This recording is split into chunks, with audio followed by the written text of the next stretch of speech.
रामनवमी।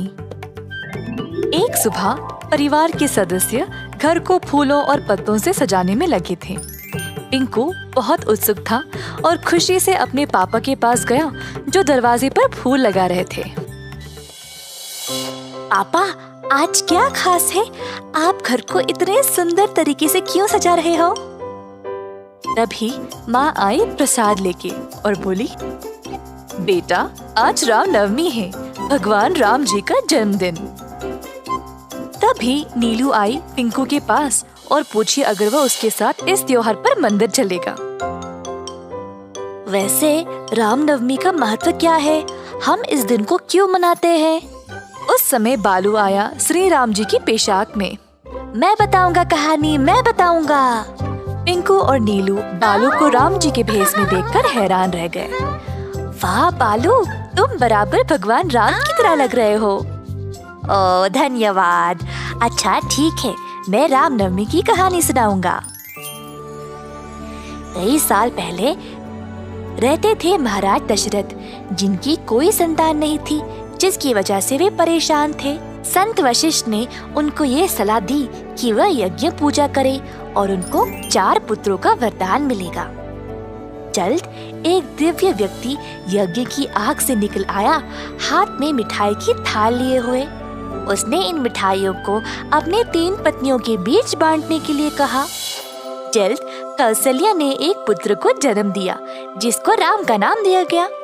वह अपने तीनों भाइयों के साथ एक दूसरे के लिए प्रेम और आदर के साथ बड़ा हुआ। तो राम जी का जन्मदिन रामनवमी के नाम से मनाया जाता है। हो, तो रामनवमी का त्योहार कैसे मनाया जाता है? हम बोलेंगे।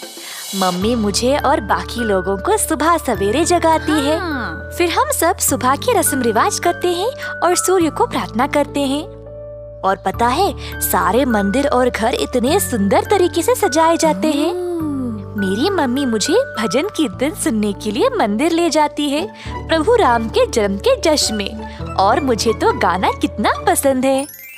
और फिर मंदिर के पुजारी मजेदार मिठाइयाँ और फल सब भक्तों में बांटते हैं।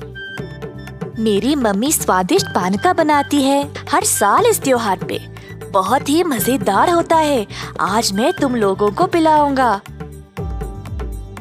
और पिंकू की मम्मी ने सबको पानका पिलाया। हम सब इस दिन पे उपवास रखते हैं भगवान राम जी को प्रसन्न करने के लिए। हे, मेरी मम्मी भी उपवास रखती है।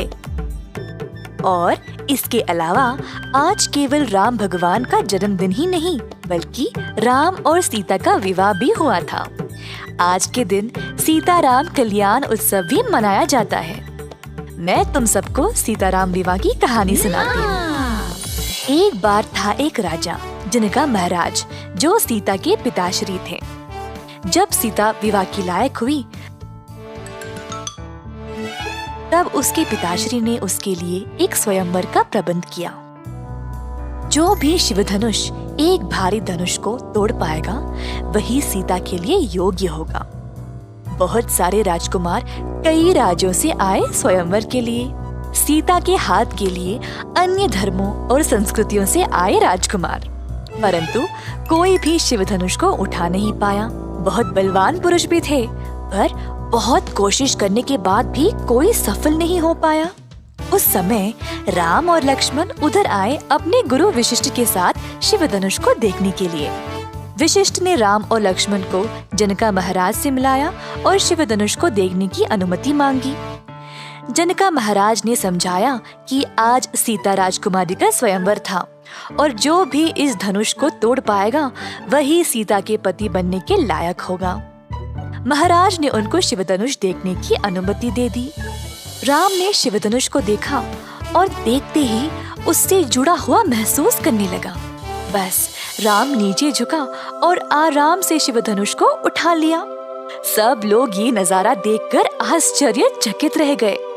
राम ने तब शिवधनुष को तोड़ दिया और सब लोग जयकार करने लगे। इसके बाद राम का विवाह सीता के साथ हो गया, राम जी के जन्मदिन पर ही। और बहुत सारे लोग जमा हुए इस अनोखे अवसर को देखने के लिए।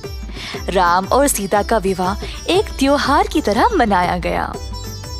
वाह, हमें राम और सीता की पूरी कहानी सुनने का कभी मौका ही नहीं मिला। इस कहानी को सुनने में बड़ा मजा आया। मैं मंदिर में जश्न मनाने के लिए अब और इंतजार नहीं कर सकता। तो चलो और सजावट करने में मदद करें, बहुत मजा आएगा। फिर हम स्वादिष्ट मिठाइयाँ भी खा सकते हैं।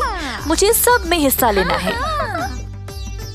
1 मिनट दोस्तों, मैं अभी आया। पिंकू भी राम जी के रूप में तैयार हुआ और फिर तीनों दोस्त साथ गए मंदिर रामनवमी मनाने के लिए। एक दूसरे के साथ सबने बहुत मजे किए और मंदिर में अपने परिवार के साथ अच्छा समय बिताया। सबको रामनवमी की शुभकामनाएं।